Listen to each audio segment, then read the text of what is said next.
Okay, good morning students. Today my class last class reproduction గురించి అంటే మేము diversity of living world మనం introduction క్లాస్లో మనం ఏం నేర్చుకున్నామండి.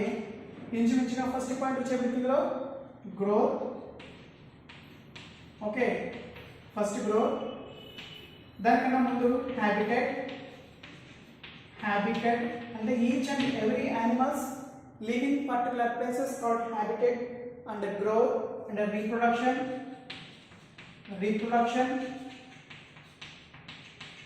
and next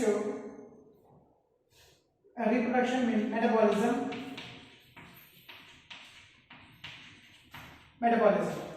Okay, habitat means each and every animals in living and world condition. Habitat means some animals is locations of water, some locations of burrowing, some locations of air conditions.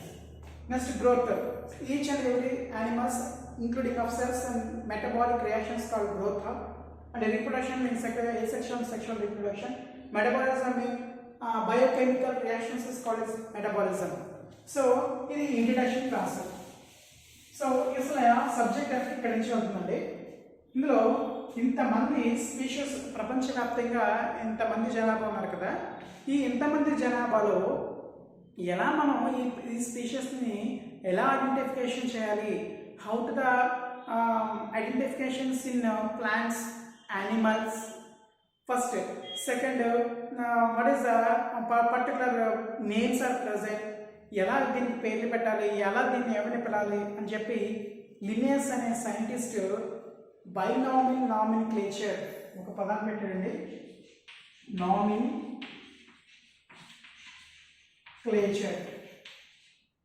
Nomenclature అంటే దీన్ని ఏమంటామంటే binomial nomenclature, తెలుగులో దీన్ని ద్వినామీకరణ సిద్ధాంతము అంటాం.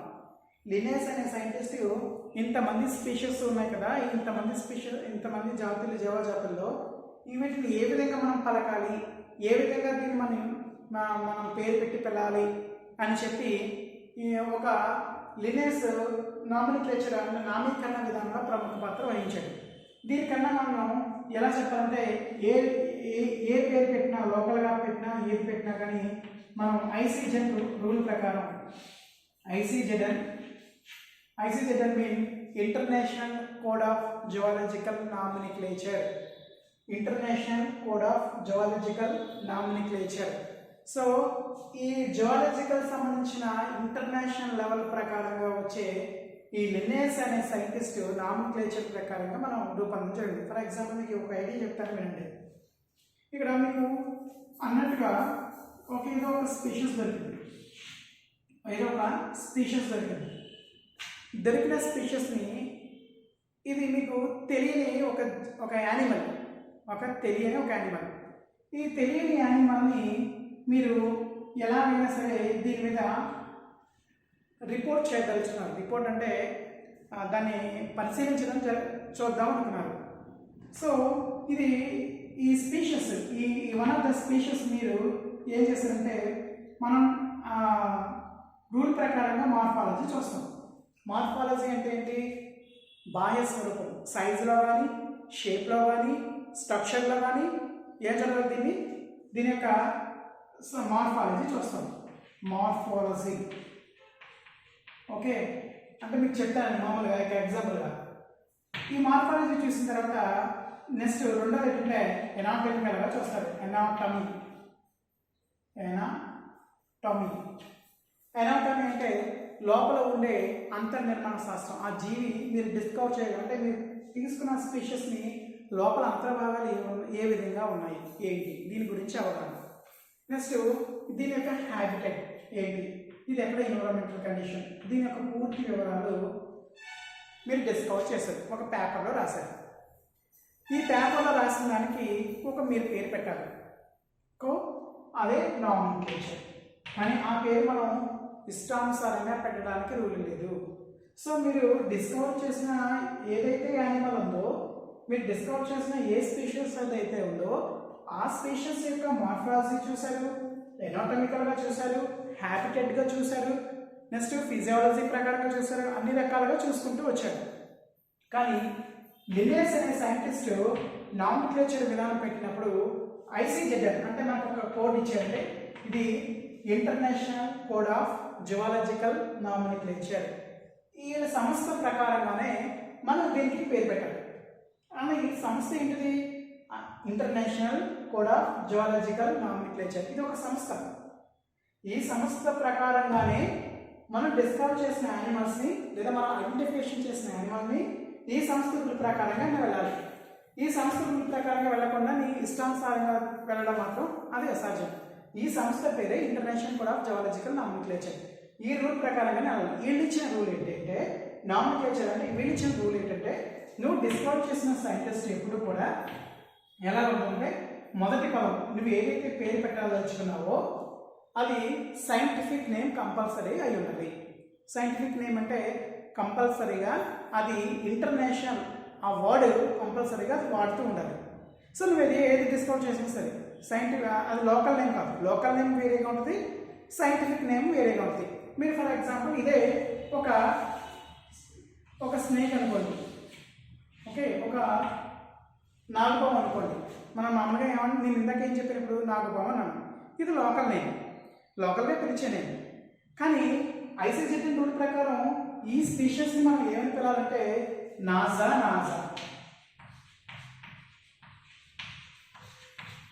చూసారంటే నాగుపాము అనే పదానికి నాజా అనే పదానికి తేడా ఉంది. ఈ నాజా అనే పదము ఐసీజెడ్ రూల్ ప్రకారంగా వెళ్తుంది. This is called scientific name. నేను ఇప్పుడు ఏమన్నానంటే తెలుగులో నాగుపాము అన్నాను. నాగుపాము అనేది local name and only Telangana, Andhra ఈ రెండు భాషల్లో మాత్రం ఉపయోగిస్తారు. సో కన్నడలో దాన్ని ఒక రకంగా పిలవచ్చు, మలయాళంలో ఒక రకంగా పిలవచ్చు. వాటి నామినిక్లేచర్ పెట్టినప్పుడు మాత్రం ఆ లోకల్ నేమ్ ఏ విధంగా పిలవచ్చు. కానీ international code of zoological nomenclature ప్రకారం సైంటిఫిక్ నేమ్ మాత్రం మారకూడదు.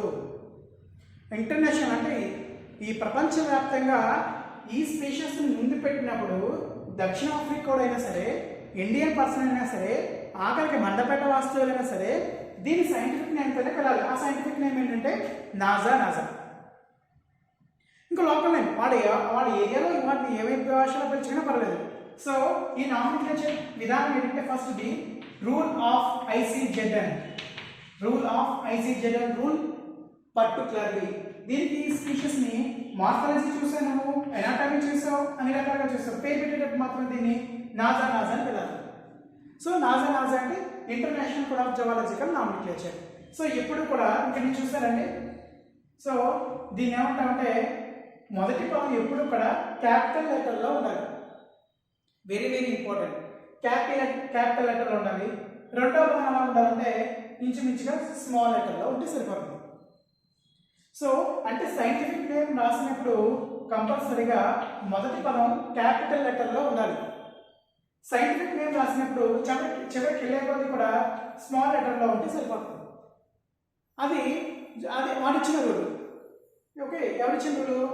ఐసీజెడ్ ఇంటర్నేషనల్ కోడ్ ఆఫ్ జువాలజీకి ఇచ్చిన మొదటి రూల్ ఎలా ఉండాలంటే ఎప్పుడు కూడా సైంటిఫిక్ నేము అందరికీ తెలిసే విధంగానే ఉండాలి. Local name you are interested of any name, but particularly especially ICJN rule, okay, using the scientific name. మీరు అందుకే డిస్కవర్ ఛానల్ చూసినప్పుడు aralia for example jelly fish అని అనుకోండి, జెల్లీ చేప అంటాం లేదా జెల్లీ ఫిష్ అంటాం. అది మామూలుగా అందరికీ తెలిసిందే. కానీ దాని సైంటిఫిక్ నేమ్ ఏంటి? అరేలియా. ఈ అరేలియా అనే పదం మొత్తం ఇంటర్నేషనల్లో వాడుతుంది. జెల్లీ ఫిష్ అనే పదం మనకు మాత్రమే తెలుస్తుంది. ఈ వీడియో చూసిన వాళ్ళకి తెలుస్తుంది జెల్లీ ఫిష్ అనేది. కానీ అరేలియా అనేది మీకు విషయం తెలియదు. అరేలియా అనే విషయం దక్షిణాఫ్రికాడు డిస్కవర్ చేసినవాడు అదే పదం వాడతాడు. ఆఖరికి లెసన్ చెప్పినవాడు నేను కూడా అరేలియానే వాడతాను. ఎందుకంటే సైంటిఫిక్ నేమ్. ఫర్ ఎగ్జాంపుల్ ఇంకొకటి ఉంది ప్యాంథేరియా ట్రైగర్ అంటే పులి. చూసారంటే పులి అనేది మీకు ఇంతకు ముందు చెప్పాలి. ప్యాంథేరియా ట్రైగర్ అని నేను చెప్పాను మీకు. ప్యాంథేరియా ట్రైగర్ అంటే పులి అనే విషయం మీకు తెలియదు. కానీ మీరు సైంటిఫిక్ బుక్ ఐసీజెడ్ రూల్ ప్రకారం మీరు ఏ బుక్ రిఫర్ చేసినా ప్యాంథేరియా ట్రైగస్ అంటే దాన్ని ఏమని చెప్తారంటే పులి. అంటే పులి అనేది సైంటిఫిక్ నేమ్. పాంథెరియా పి ఎప్పుడు కూడా క్యాపిటల్ లెటర్లో ఉండాలి. ట్రైగస్ టీ ఎప్పుడు కూడా స్మాల్ లెటర్లో ఉండాలి. అంటే సైంటిఫిక్ నేమ్ అనేది ఇంటర్నేషనల్ ప్రకారంగా వాడే పదం. సో నువ్వు ఏది డిస్కస్ చేస్తున్నావు, ఆఖరికి ఈ వీడియో చూసిన వాళ్ళు కూడా, ఈ లెసన్ విన్న వాళ్ళు కూడా, నువ్వు కొత్తగా కనుక్కున్న ఏ యానిమల్స్ అయినా సరే దాని మార్ఫాలజీ, దాని ఎనాటమీ, దాని లివింగ్, దాని హ్యాబిటెట్, దాని స్ట్రక్చర్ మొత్తం అంతా క్లియర్గా రాసిన తర్వాత ఒక పేపర్లో వీడి రూల్ ప్రకారం వెళ్ళాలి. వీడిచ్చిన రూల్ ఏంటంటే ఐసీజెడ్ రూల్ ప్రకారం, నామినిక్లేచర్ ప్రకారం నువ్వు పేరు పెట్టేటప్పుడు మాత్రం కంపల్సరీగా సైంటిఫిక్ నేమ్ అయి ఉండాలి. ఆ సైంటిఫిక్ నేము నీ ఇష్టం ఎలాగైనా పెట్టవచ్చు, కానీ ఆ సైంటిఫిక్ నేమ్ ప్రపంచవ్యాప్తంగా ఉపయోగపడదు, కానీ లోకల్ నేమ్ మాత్రం ఉపయోగపడదు. లోకల్ నేమ్ ఎలా పిలిచినా పర్వాలేదు. సో సైంటిఫిక్ నేమ్ నువ్వు ఎలా పెట్టినా పర్వాలేదు, కానీ పెట్టిన తర్వాత నువ్వు డిస్కవర్ చేసావు కాబట్టి, ఫర్ ఎగ్జాంపుల్ నా పేరు రాస్తున్నాను. ఈ పదాన్ని ఓకే ముందు సైంటిఫిక్ నేమ్ రాసావు, తర్వాత నా పేరు రాస్తున్నాను. నేను డిస్కవర్ చేస్తాను కదా ఈ యానిమల్ని. ఈ యానిమల్ నేను డిస్కవర్ చేస్తాను కాబట్టి ఈ పదం నేను పెట్టుకున్నాను, నాజా ఫణికుమార్. అంటే నాజా ఫణికుమార్ అంటే ఇది నేను డిస్కవర్ చేస్తాను కాబట్టి దీని ఐసీజెడ్ రూల్ ప్రకారం దీన్ని ఈ విధంగా రాస్తాను. అప్పుడు నువ్వు ఎప్పుడైతే ఐసీజెడ్కి ఈ పేరును అబ్జెక్ట్ పెట్టావో, ఐసీజెడ్ ఏం చేస్తంటే ఓకే ఈ పేరు కరెక్ట్గా మ్యాచ్ అయింది పర్వాలేదు అని చెప్పి నాజాని క్లిక్ చేస్తాను. సో ప్రపంచవ్యాప్తంగా నాజా అని పడాలి. సో బ్రాకెట్లో నా పేరు ఉపయోగించవచ్చు, కొంతమంది ఉపయోగించకపోయినా పర్లేదు, అంటే నేను డిస్కవర్ చేస్తాను కాబట్టి. సో ఐసీజెడ్ రూల్ ప్రకారం మొదటి పదం ఎప్పుడు కూడా క్యాపిటల్ లెటర్లో అయి ఉండాలి. ఓకే నెక్స్ట్ ఎప్పుడు కూడా స్మాల్ లెటర్లో అయి ఉండాలి. అదొకటి మెయిన్. Second point.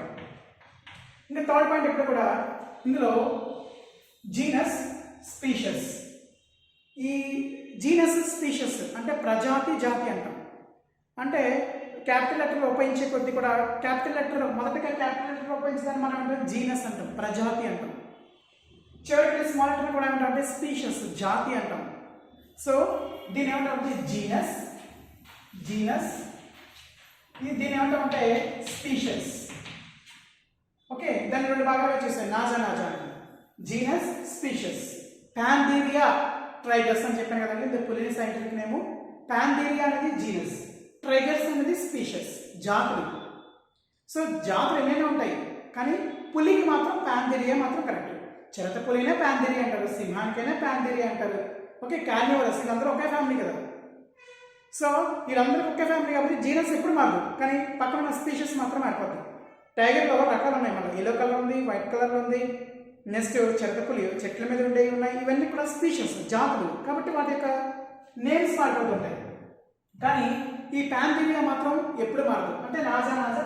మరి ఇక్కడ సేమ్ యాస్టీస్గా రాసారండి, కొన్ని స్పీషియస్ ఇలా వస్తాయి. అంటే బోత్ ఆర్ ఇలాంటివి వచ్చే వాటిని ఏమంటాం అంటే బైనామినోమిక్లేచర్ అంటాం. అంటే ఎలాంటివి, ఇది నాజా సేమ్ యాస్టీస్గా ఇలా వచ్చేసింది, కానీ అన్ని సైంటిఫిక్ నేమ్స్ ఇలా ఉండవు. ఇప్పుడు చెప్పారు కదండి పాంథెరియా ట్రైగర్స్. పాంథెరియా అనేది జీనస్, ట్రైగర్స్ అనేది ఓకే ట్రైగర్స్ అనేది పులి, అది మారిపోతుంది.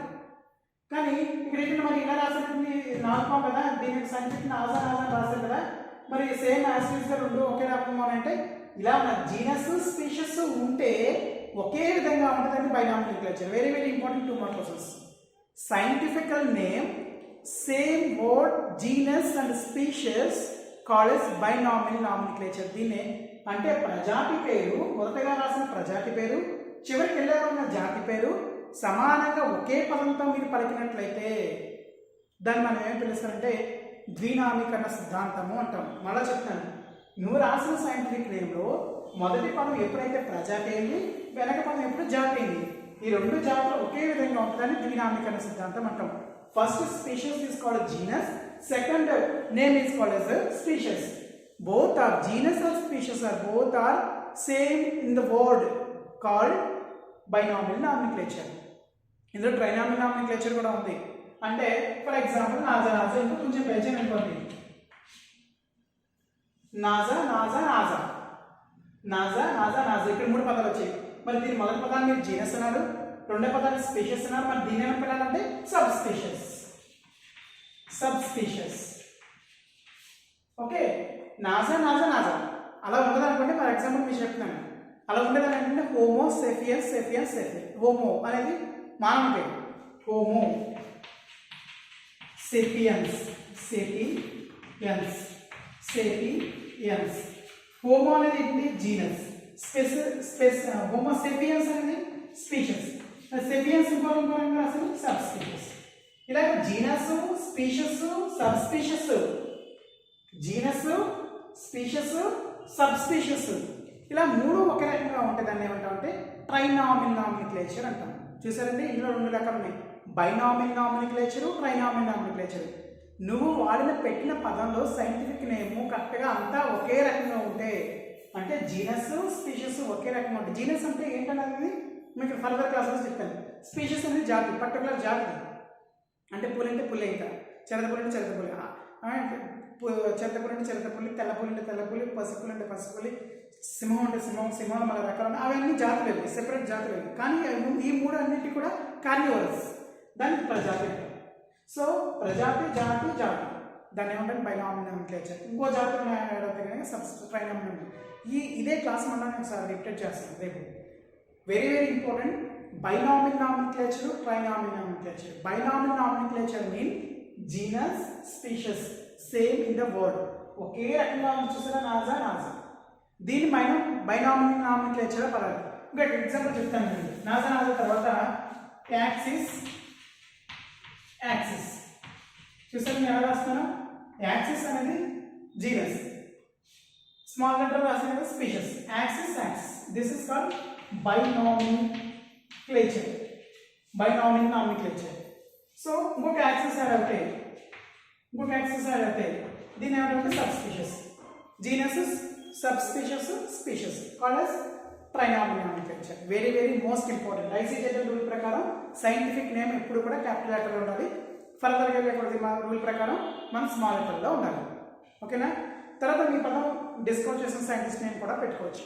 ఇందులో binomial nomenclature, trinomial nomenclature very very important. ఇది రేపు క్లాస్లో ఒకసారి మనం మీకు రిపీట్గా చెప్తాం.